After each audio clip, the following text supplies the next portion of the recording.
የመንግስታችን ኢኒሼቲቭ አረንጓዴ አሻራ ከተጀመረ ዛሬ 8ኛ አመቱን አስቆጥሯል።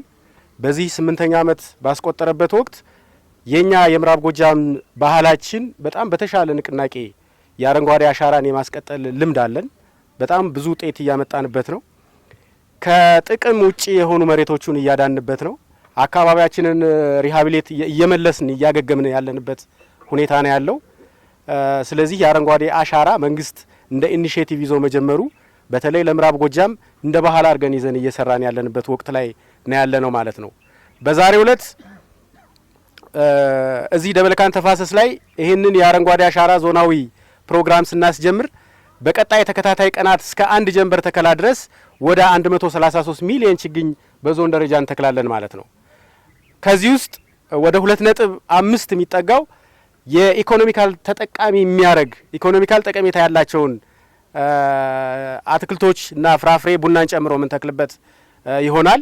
ሌሎቹ ደግሞ የደን እና አካባቢን በተለይ በበጋ የሰራነውን ተፋሰስ የምናጠናክርባቸው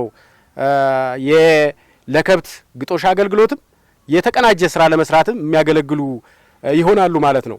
ስለዚህ ዘንድሮ የምናካሄደው የአረንጓዴ አሻራ ተስፋን እንትከል በሚል መሪ ቃል የምናካሄደው እንደ ዞናችን ከፍተኛ ትርጉም የተሰጠው ነው ማለት ነው።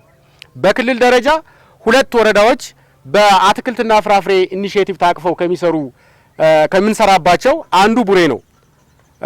አደላጋታ ቀበሌ ላይ በ100 ሄክታር የቡና ችግኝ የማጓጓዝና የመትከል ስራ እየሰራን ነው የምንገኘው። ኒርሊ ወደ 60 ሺህ ችግኝ ተተክሏል። ከዛ በላይ የማጓጓዝ ስራ ተሰርቷል። በተመሳሳይ ሁለተኛው ወረዳችን ጃቢ ጠናን ወረዳ ነው።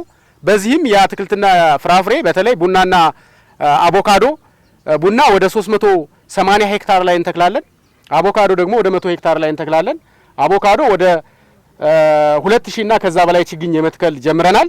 ቡና ግን ኒርሊ ወደ 88 ሺህ ችግኝ ተክለናል። በአንድ ተፋሰስ በጓይ ውብሸት ብቻ ማለት ነው 88 ሺህ ተክለናል። ወደ 100 ሺህ አካባቢ አጓጉዘናል። ቀጣይም ይሄን ወደ 380 ሺህ ችግኝ ወይም ወደ 380 ሄክታር በቡና እንተክላለን።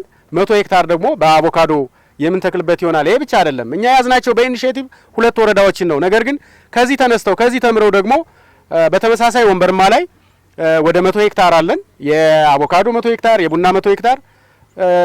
ደንበጫ ወረዳ ላይ በተመሳሳይ 200 ሄክታር ቡና በጣም በጥራት ተከላ እየተካሄደ ያለበት ሁኔታ ነው ያለ።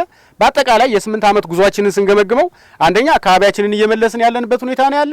ሁለተኛ ደግሞ ማህበረሰባችን የአረንጓዴ አሻራ ፕሮግራም መስራታችን ለኛ ኢኮኖሚካል ተጠቃሚነት አድቫንቴጅ አለው ብሎ አምኖ እየሰራ ያለበት ሁኔታ ስላለ በዚህ በጣም ውጤት እያመጣን ያለንበት ሁኔታ እንዳለ መግለጽ እፈልጋለሁ።